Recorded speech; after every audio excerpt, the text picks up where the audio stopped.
conception of conscious human evolution through spiritual perspective of expecting maternity, right?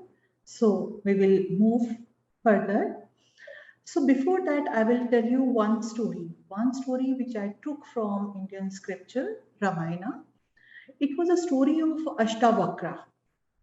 So when he was in womb, his mother was reciting some of the Vedic mantras. So he used to learn those mantras when he was in womb. And in his fetal period even, he spoke out and he asked his father to correct his mistakes while reciting those Vedic mantras. So this was the story of Ashtavakra. And I took another story, which again I took from Indian scripture called Mahabharata. And this is the story of Abhimanyu, again, who heard Chakravyuh is a unique war technique. So his father was telling about this Chakravyuh to his mother when he was in womb. He learned the technique over there and he used the same in the midst of war at his adult age. So this was these two stories, and here we are talking about the importance of mother. So because of the higher consciousness of their mother, they become like this. So in our scientific observation also, we have observed that if the mother is fearless or brave, so to be born child will also be brave and courageous, right? So again, we are talking about the education as such. The process of education will not begin after the birth, rather it begin before birth also. So during the prenatal stage, the fetus began to learn and experience the world through sound, vision, smell, and touch of the mother. Through that, he started experiencing the world. And he started learning many new things from the mother. So as such, from these two stories, we can easily understand that the importance of consciousness of the mother during prenatal period. And this research is also illustrating the holistic influence a mother can play during prenatal period onto her child. So if we can bring some changes in the personality or in the consciousness of the child, we can bring changes in the society. And like this, we can make the entire change in the entire world also. So through this research, this particular research will help us to understand how we can make a complete shift of negativity to the positivity as far as the entire human family is concerned. So even World Health Organization also, as per their version, they are also observing the importance of prenatal period. And as per their view, they are saying like this: this is a window of opportunity to lay a foundation of health and well-being for the benefit for the, even it's not a temporary, even benefit last a lifetime and carry further into a next generation also. So now we will see the importance of prenatal period, and it is really giving a deep subconscious imprint onto the unborn child. So it again depends upon the entire prenatal period, the way the child is conceived, his entire period, environmental period, means how the mother is experiencing during the entire period. It again giving the very deep imprint onto his mind. So again, these kind of things again affect his interaction further with his world. It could be in antagonistic form or in an affectionate form, depend upon the person to person, personality. So again, the prenatal period is really very, very important. And here we can see that through that we can make a deep transformative change in the personality of the child by developing some kind of higher consciousness. So again, we will see that we will understand this, the spiritual part, the spirituality part, the integration of that spirituality is very, very important during this prenatal period. And here we can call this kind of education, we can say it out like this: spiritual conscious education or training. So here we are providing this kind of training so that the mother can understand her own consciousness. Generally, we can observe the mother during prenatal period. They are having some kind of fear. They are having some kind of negativity. You know, how they have fear towards pain, some kind of insecurity related with delivery, etc., etc.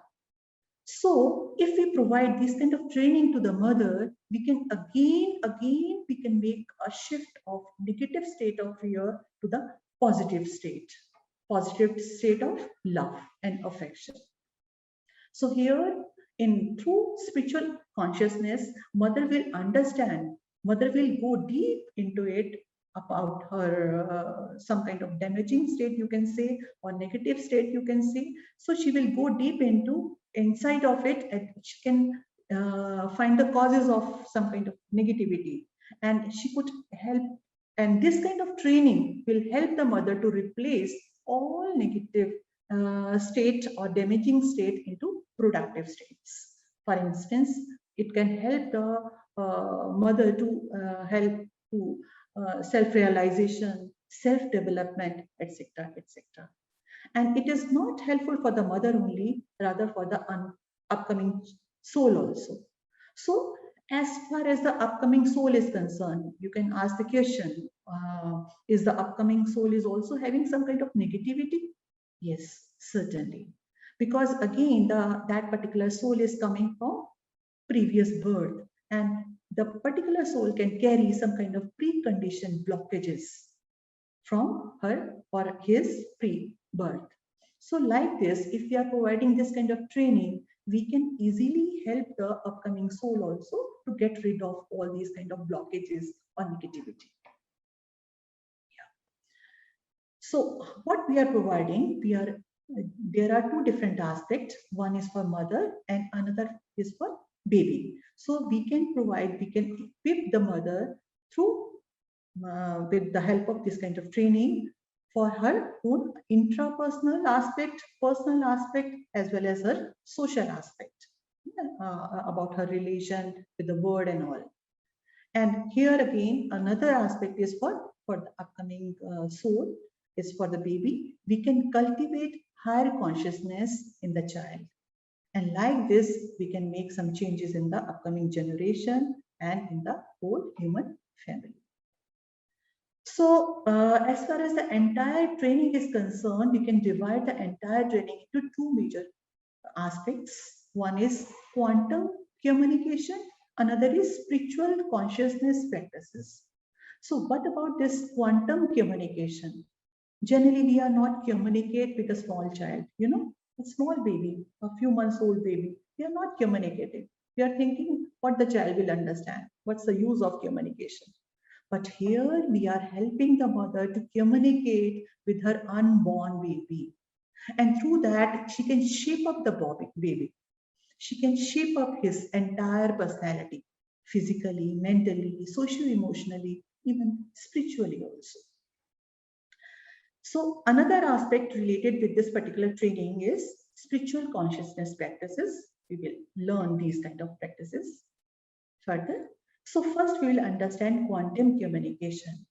So in quantum communication, we will help the mother to communicate with the baby. She could consciously guide the baby. She could assume his talent, his capabilities, endeavors, and related things she can easily communicate.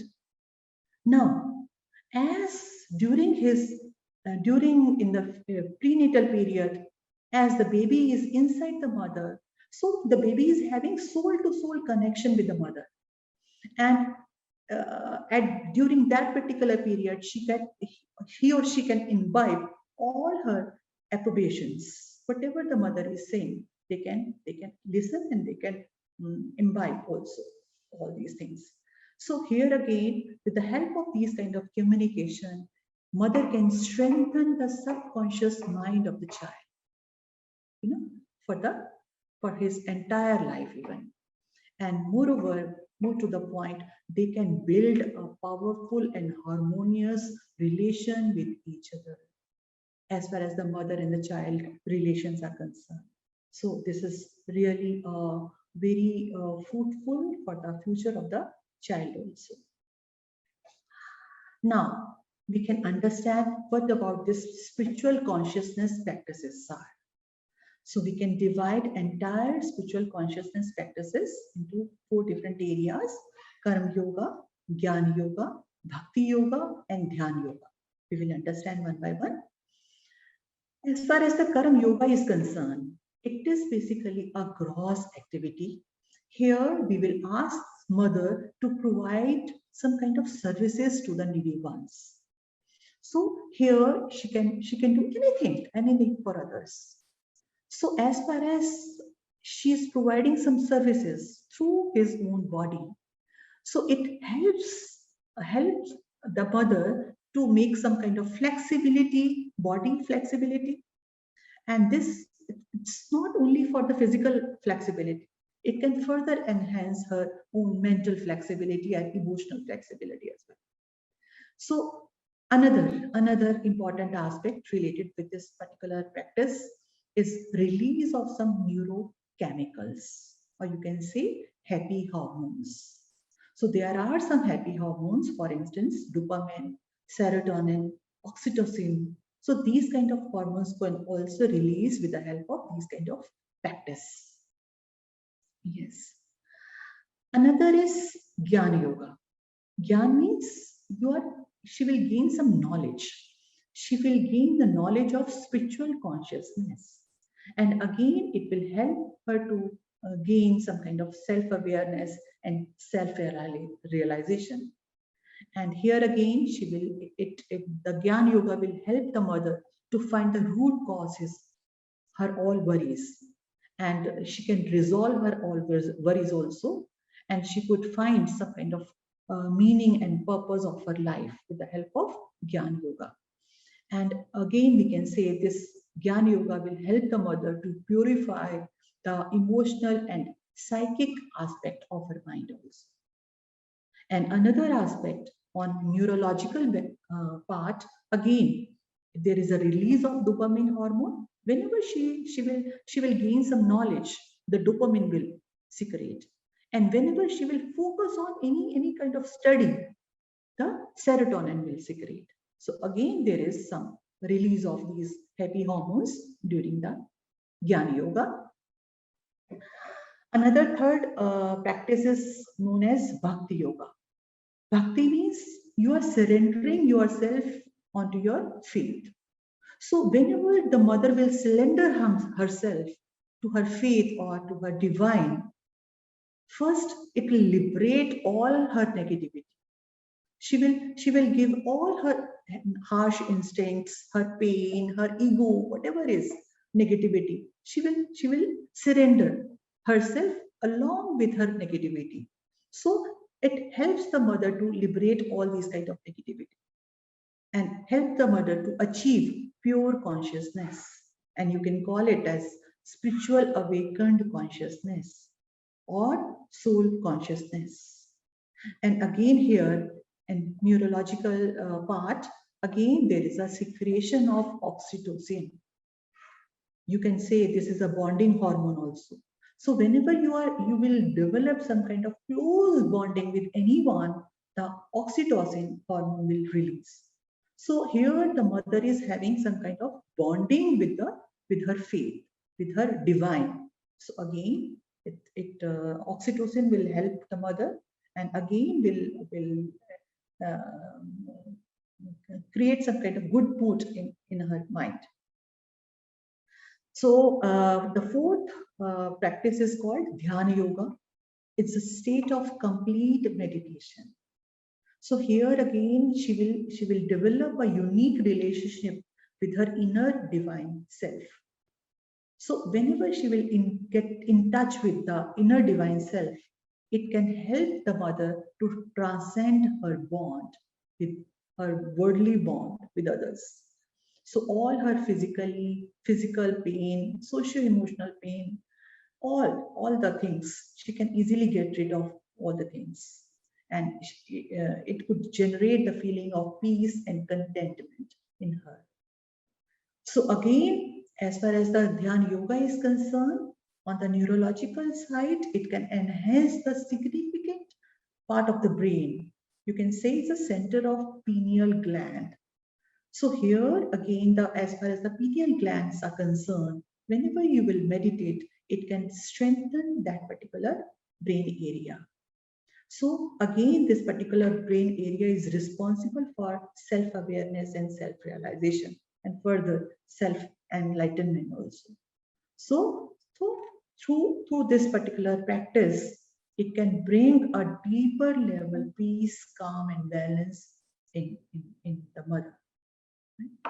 So as far as the significance of this particular study is concerned, we can say it like this. There is a chaos situation in the world nowadays. Now, lots of mistrust, self-doubts, depression, jealousy, violence, etc., etc. So we can easily get rid of these kind of things. We can help our upcoming soul or generations to maintain eternal positive mental health. And again, with the help of this, we can easily get rid of this kind of evolutionary crisis. And again, we can upgrade our society at individual level as well as in collective level also by raising their higher consciousness. We can bring some kind of higher consciousness in the mind of the people around. And as a whole, we can enhance the global happiness index, and which can again help in human evolution. So this is all about this paper, and in future studies also, I think this particular paper may create a paradigm for future studies also, as it is showing the evolution of consciousness of human family, and particularly in potentials of the mother are concerned. So again, it can help in future studies also. Thank you so very much. Thank you, ma'am, for this. Open for the questions also. Thank you for this wonderful presentation.